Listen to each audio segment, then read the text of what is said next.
사랑하는 여러분, 안녕하십니까? 오늘 또 하나님이 주시는 귀한 평안과 기쁨과 감사가 이 좋은 봄날의 아름다운 햇살처럼, 따사로운 햇살처럼 저나 여러분에게 비추어지는 귀한 날들이 계속되시기를 바랍니다.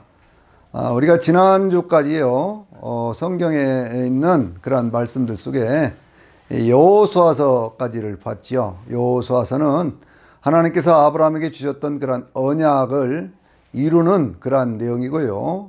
또 이 여호수아를 통해서 하나님과의 새로운 언약, 세겜 언약을 통해서 새로운 역사를 시작하는 그러한 내용들이 담겨져 있습니다. 사사기에 있는 그러한 내용들은요, 이스라엘 백성들이 가나안 땅에 정착하게 되어지면서, 그리고 이제 이스라엘 백성들이 그 사무엘이라고 하는 그런 선지자가 활동하기 이전까지의 그런 시간들을 대략 얘기하고 있는데요.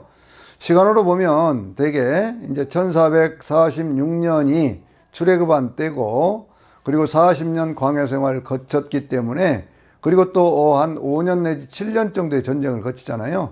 그러니까 1400년대가 이제 시작이 되고 1300년대가 시작이 되어지면서부터 사사시대가 시작되었다고 볼 수가 있고, 그리고 이제 사울이 왕이 되었던 때가 1050년인데, 그러니까 이제 그 1050년 이전에 사무엘이 활동하던 그런 시기가 있잖아요. 그리고 여호수아가 또 정착해서 활동하던 시기가 한 30년 이렇게 볼 수가 있습니다. 그래서 대개 이 사사시대는요, 한 280년 이쪽 저쪽 된다 이렇게 보고 있거든요. 근데 이 기간은 언제냐면 우리나라로 따지면 대개 통일신라 시대 정도 되는 그러한 시기였다 이렇게 볼 수가 있습니다. 이스라엘 백성들이 사사 시대에 이렇게 정착을 하게 되어지는데, 이 사사라고는 그러한 말은 판관이라는 그러한 뜻이 있지요. 재판관 그런 뜻입니다. 또 지도자라는 그러한 뜻도 있어요.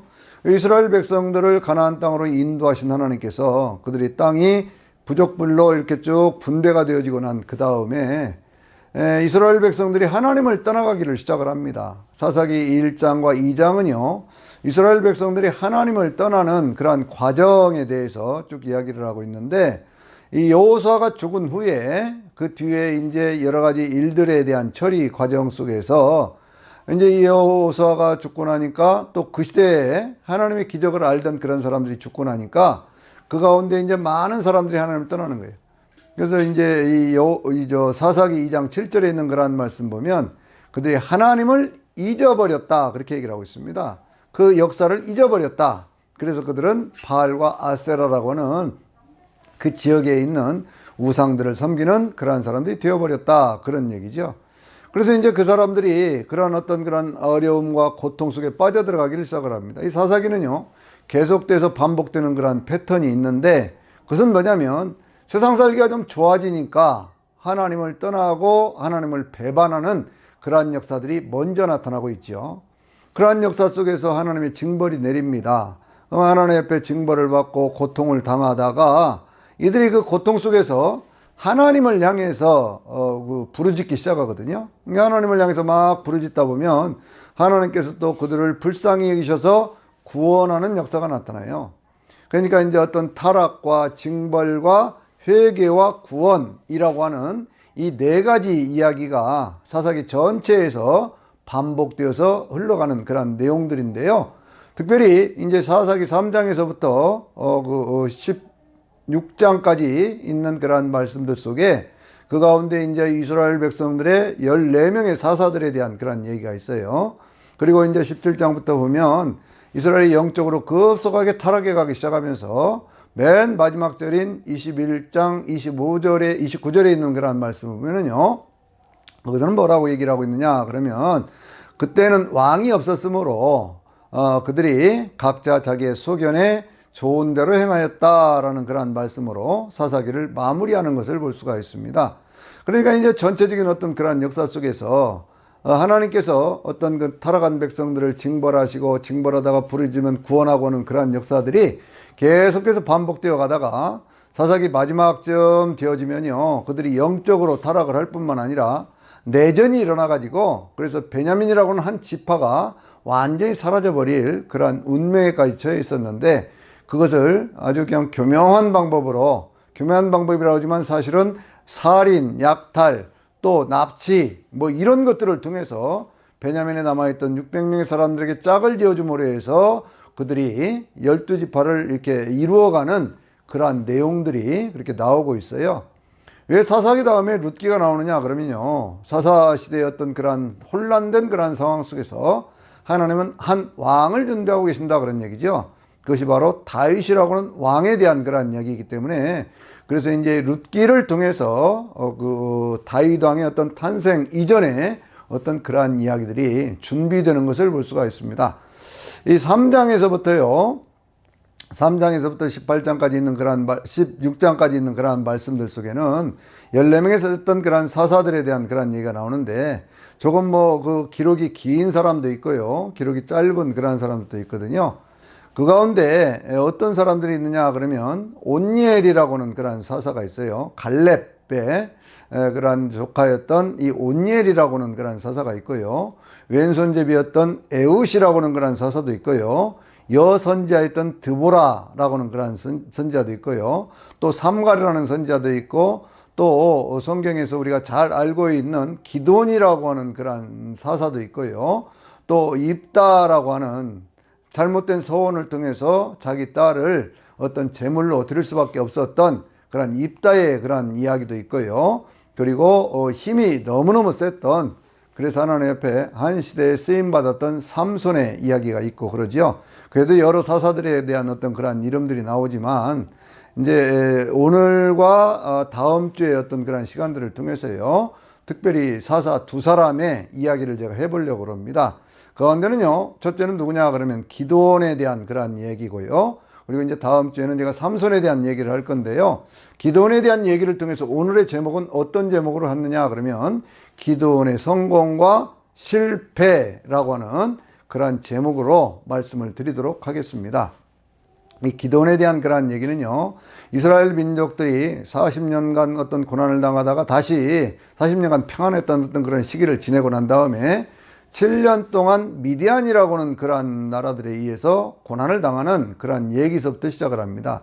근데 6장 1절을 보면요, 이스라엘 백성들이 하나님 앞에서 악을 행하였다 이렇게 시작을 하고 있거든요. 그러니까 못된 짓, 악한 짓을 하니까 하나님께서 그들을 징벌하신 거예요. 미디안을 통해서 징벌을 해가시는데, 그 가운데 참 여러 가지 많은 그런 이야기들이 있지요.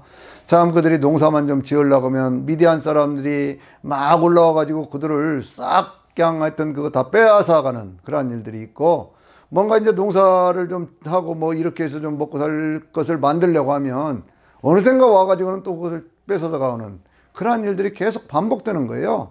그래서 이제 기드온이라고 하는 그러한 사람이 하나 등장을 하는데, 이 기드온은 므낫세 지파의 사람이거든요. 하나님은 이 사사들을 들어쓰실 때 어떤 특정한 지파 하나를 통해서 하시는 것이 아니라 필요할 때마다 이 지파에서 이 사람, 저 지파에서 이 사람 이렇게 해서 그 지파들을 통해서, 각 지파들을 통해서 사사들, 지도자들을 세우시는 것을 볼 수가 있습니다. 그래서 이제 므낫세 지파에 속해 있던 기드온에게 나타나서 하나님의 사자가 나타나시는 말씀이 큰 용사여 평안할지어다 하나님이 너와 함께 하신다 이렇게 말씀을 하시는 거예요. 그러니까 이 기드온이요 깜짝 놀래가지고 얘기를 합니다. 아니 하나님이 함께 계신다면 어떻게 우리에게 이런 일이 있을 수가 있습니까? 옛날에 하나님께서는 애굽 땅에서 우리 민족들 다 구원해 내셨다면서요. 그리고 또 하나님께서는 많은 기적과 이적을 베풀어서 그렇게 하셨다고 내가 들었는데, 하나님이 함께 하신다면 어째서 이런 일들이 생겨가지고 이렇게 큰 고통을 당해야 됩니까? 그렇게 얘기를 하거든요. 하나는 어떤 날이냐 그러면 이 기드온이가요 양식을 좀 구하기 위해서 밀타작을 어디서 하고 있습니까? 포도를 추수하는 그 자리에서 지금 하고 있거든요. 그러니까 기드온의 마음속에는 도저히 이건 있을 수가 없는 일인데 어떻게 이런 일이 있을까라고 하는 그런 의문이 생기기 시작했던 거예요. 그 자리에 이제 하나님의 사자가 나타나서 하나님께서 바로 내 힘으로 그들을 구원해내라 그렇게 얘기를 합니다. 그러니까 내가 무슨 힘이 있어서 이 일을 할 수 있겠습니까? 나는 이걸 할 수 없습니다 라고는 그런 얘기를 하죠. 여러분 이 대목을 잘 보면 뭐하고 같아요? 마치 모세가 하나님 앞에서 내가 너를 보내리라, 내가 너와 함께 있다고 말씀을 해도 나는 말도 못합니다. 나는 능력이 없습니다. 라고 말하던 그러한 장면하고 거의 흡사한 그러한 모습들을 보여주는 거예요. 그러면서 이제 기드온이 얘기를 합니다. 여기 잠깐 계시면 내가 당신을 위해서 대접할 일이 있습니다. 라고 생각을 하고 말을 하면서 염소새끼 한 마리, 또 한 에바. 그러니까 에바라고 하는 것이 얼마큼이냐면요, 한 마리거든요. 한 말쯤 되는 그런 밀가루로 반죽을 하고 염소새끼를 잡고 또 국을 끓여가지고 그렇게 와서 그 바위 위에다가 이렇게 올려놨어요.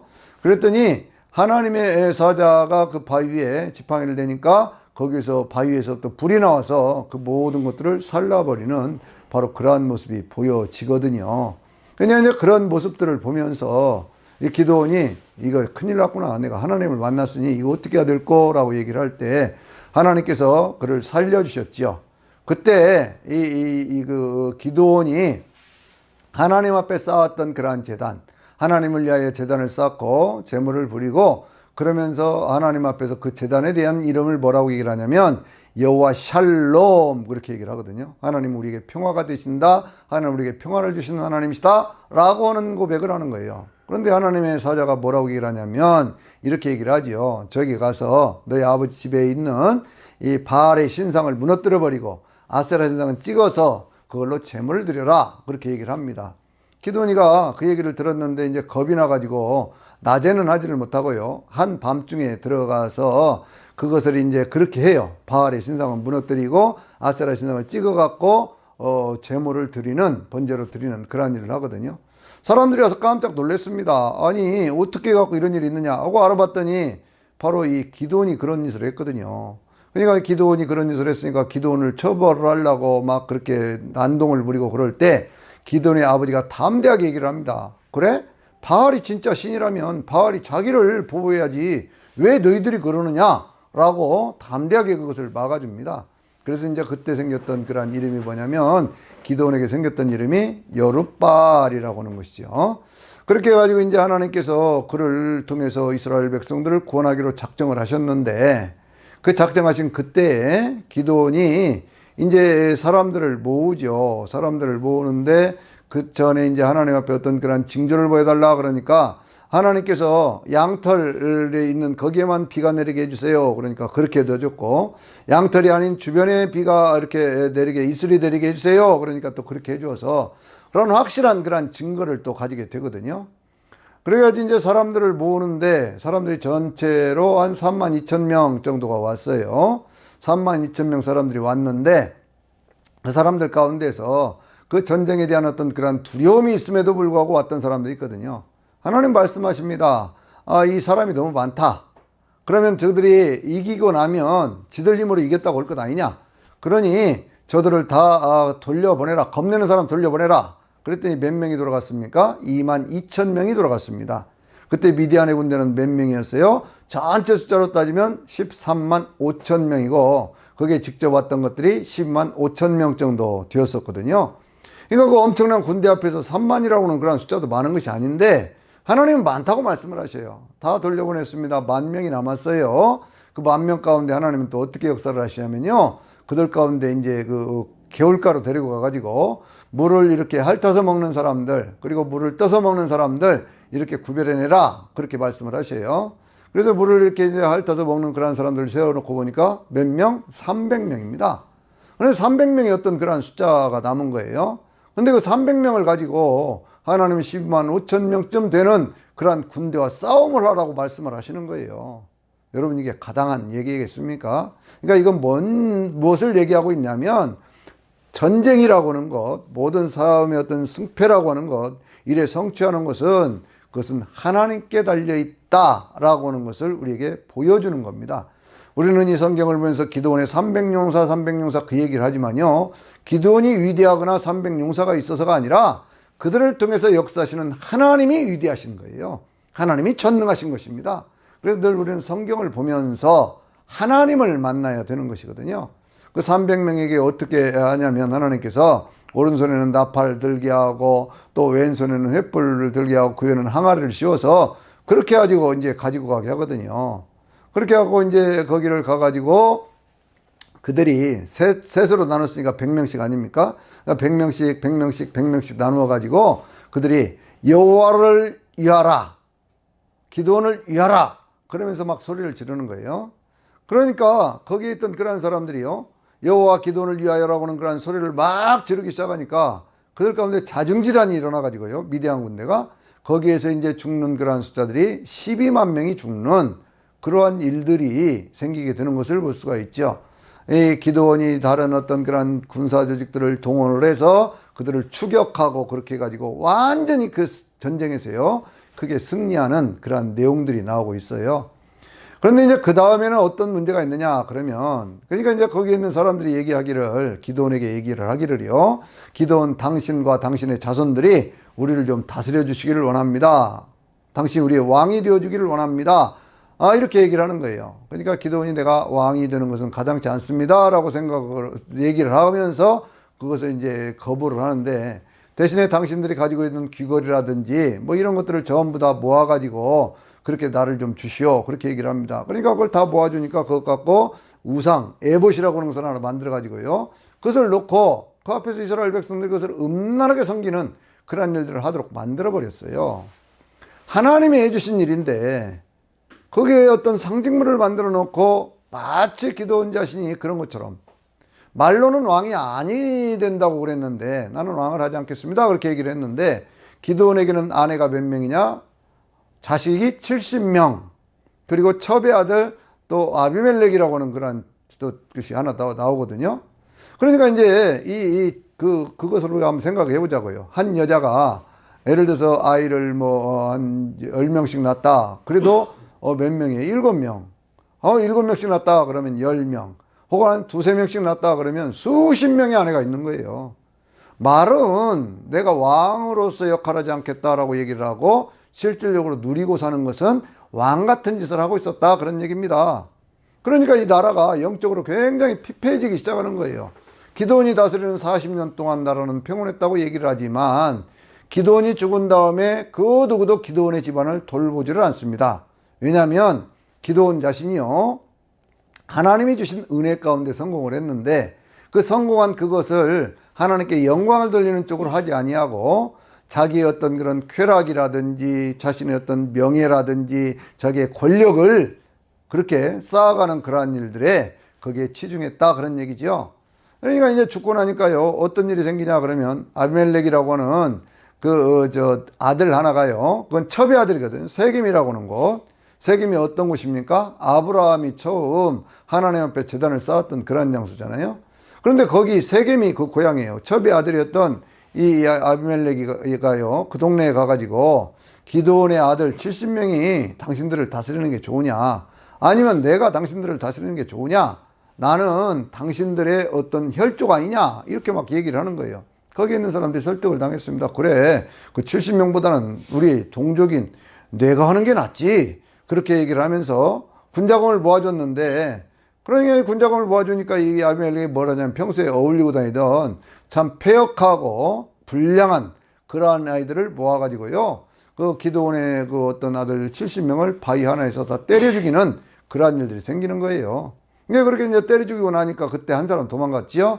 막내 아들 요담이 도망을 갑니다. 기드온의 아들 요담이. 그래서 요담이 비유로 하는 그러한 이야기가 그 사사기 9장에 있는 그러한 말씀이거든요. 이 요담의 비유는 아주 유명한 비유입니다.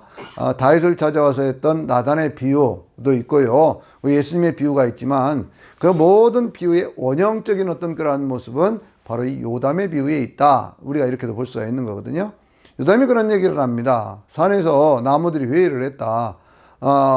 그래서 이제 처음에 감람나무에게 가서 우리의 왕이 되어달라 그러니까 감람나무가 아니 나는 그거 되지 않겠다, 내가 어찌 나무들 위해서 우쭐대겠느냐, 그렇게 얘기를 하거든요. 또 그 다음에 무화과나무 앞에 가서 또 얘기를 하니까 무화과나무도 똑같은 그런 얘기를 해. 내가 어떻게 이런 좋은 일이 있는데 내가 어떻게 너희들 앞에 우쭐거리겠느냐. 포도나무한테 가서 얘기하니까 포도나무 똑같은 거예요. 내가 어떻게 너희들한테 우쭐대면서 그런 일을 하겠느냐 그러는데, 네 번째는 누가 나와요? 가시나무가 나오거든요. 가시나무가 이제 얘기를 합니다. 너희들은 다 내 그 그늘 아래 와서 쉬어라. 만약 그렇지 않으면 내게서 불이 나가서 너희를 삼킬 것이고 그들이 너에게 가시나무 찔레로 고통을 줄 것이다, 그렇게 얘기를 하는 거예요. 그러면서 하는 얘기가, 너 이스라엘 사람들아 한번 생각해 봐라. 그리심산에서 막 그걸 선포를 하는 거예요. 세겜을 향해서 선포를 하는 거예요.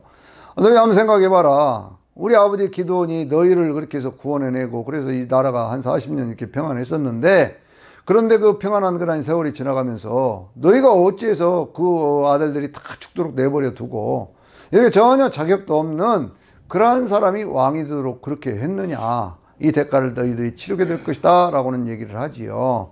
그러고 이제 요담이 도망을 가버렸습니다. 그런데 그때에 어떤 일이 생겼어요? 이 아비멜렉이 스스로 왕이 되어가지고 3년을 통치했다 그랬어요.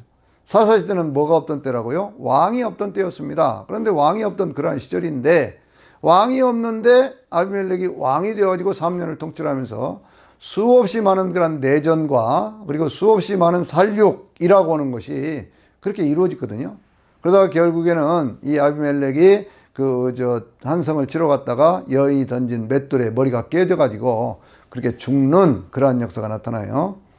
이 기드온이 살아있던 40년 세월 동안 나라가 평안했지만, 기드온은 결정적으로 뭘 잘못했느냐 그러면 재가라고 하는 것을 잘못했죠. 집을 다스리는 그러한 일을 잘못했습니다. 그리고 자식 교육에 실패를 한 거예요. 여러분, 성경을 보면 하나님께 주시는 그러한 은혜가 자자손손이 내려가는 때도 있고요, 어떤 때 보면 자식이 잘못되어 가지고 집안이 망하는 그러한 모습들도 많이 보게 되지요. 예를 들면요, 엘리라고 하는 제사장이 있었지 않습니까? 사무엘서를 보면 그 제사장은 참 좋은 제사장이었음에도 불구하고 그 아들들이었던 홈리와 비느하스라고 하는 그런 자식들 교육을 전혀 잘못했습니다. 아주 불량한 사람들이에요. 하나님 앞에 뭔가 제물을 드리면 그 앞에 먼저 들어가서 그걸 다 지그들이 집어먹고 그렇게 하는 그런 짓들을 하지 않습니까? 그러다가 결국 그 두 아들도 죽고 엘리 제사장도 나중에 이제 전쟁에 지고 나니까 그 소식 듣고 자식들 죽었다고 그러니까 의자에 앉아 있다가 몸이 아주 비대해졌던 거예요. 그러다가 목이 부러져 죽는 그러한 참 슬픈 역사가 또 성경에 나타나고 있잖아요. 또 그런가 하면 그 솔로몬의 아들이었던 르호보암을 한번 생각해 보세요.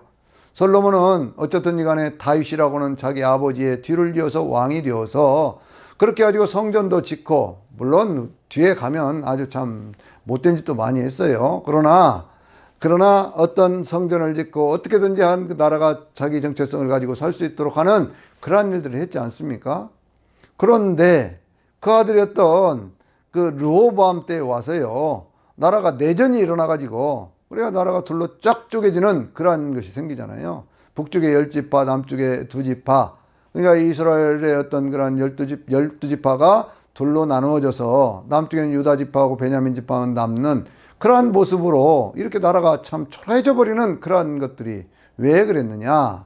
르호보암이요, 솔로몬이 죽고 난 다음에 자기를 찾아오던 대신들한테 대답을 잘못하잖아요. 여로보암이 찾아와가지고 얘기를 할 때 뭐라고 얘기를 합니까? 세금 좀 깎아주세요. 그랬더니 뭐라고 얘기를 했어요? 내 엄지가 이것이 내 아버지의 허리보다 더 굵다. 그만큼 나는 쓸 것이 많다 그 얘기지요. 나는 그만큼 필요한 것이 많다 그 얘기죠. 그런데 너희들이 무슨 세금을 다 깎아달라고 그러냐, 세금을 오히려 더 매겨야 되겠다 그렇게 얘기를 하는 거예요.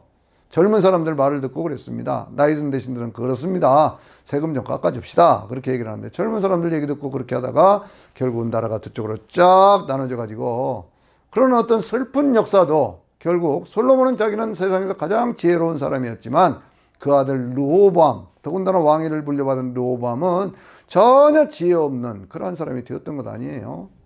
또 한 사람 얘기만 더 해보겠어요. 히스기야를 한번 생각해 봅시다. 히스기야는 아수르에 의해서 북쪽 이스라엘이 망하고 난 다음에 남쪽 유다의 왕으로서 나라를 다스리고 살던 어떤 그러한 시절에 아수르가 계속 핍박을 해왔지요.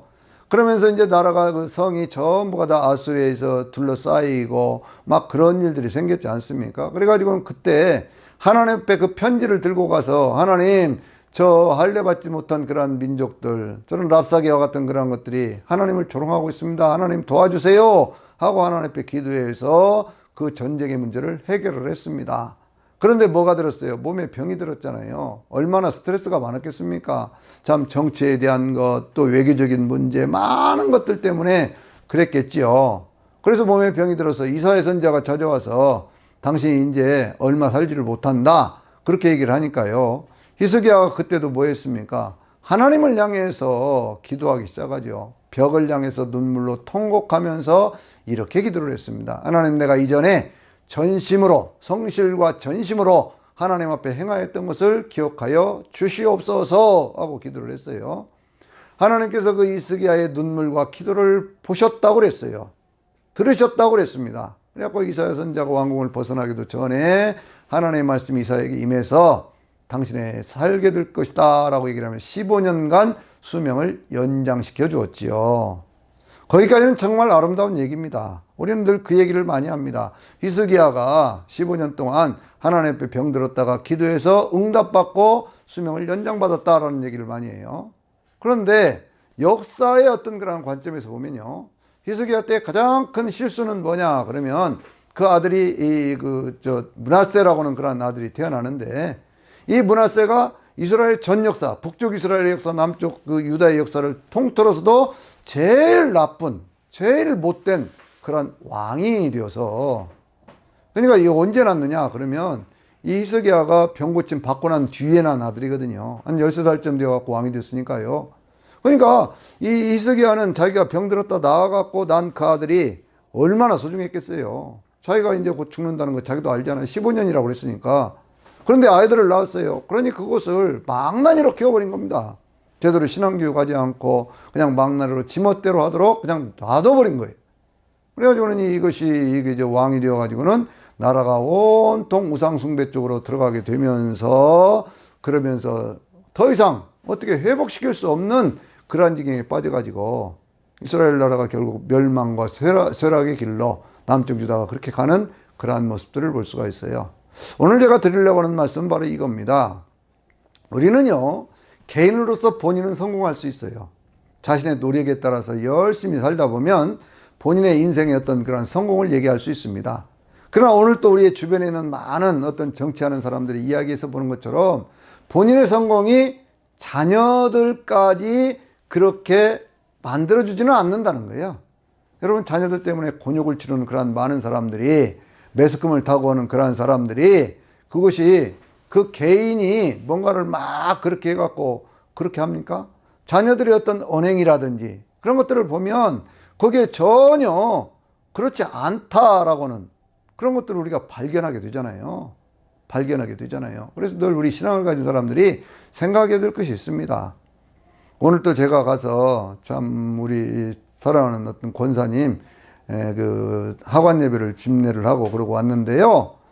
생각해 보면 정말 신앙이 좋고 믿음이 좋은 분들이 있어요. 그래 그 자녀들도 신앙으로 잘 키워서 자녀들이 가면서 번성하고 번창해가는 그러한 것들이 분명히 증거가 있는 분들이 있습니다. 그런데 어떤 분들은 이렇게 보면 본인은 신앙이 굉장히 좋아요. 참 믿음으로 삽니다.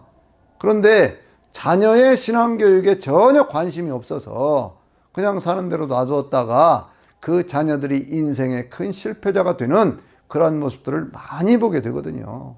그래서 저는 기도원의 얘기를 늘 볼 때마다 제 삶에도 어떤 하나의 귀감으로 삼고 있거든요. 그것은 뭐냐 그러면 내가 이렇게 목사로 선다고 해서 내 자녀들도 자동으로 신앙생활 잘하는 것은 아닐 것이다 라고 하는 것이고요. 그래서 늘 그냥 뭐 잘하든지 못하든지 간에 항상 하는 얘기, 믿음으로 살자, 그 얘기하는 거거든요. 그래야 제가 언젠가 세상을 떠나도 자녀들은 하나님을 믿는 그 믿음 안에서 살 것 아니겠습니까?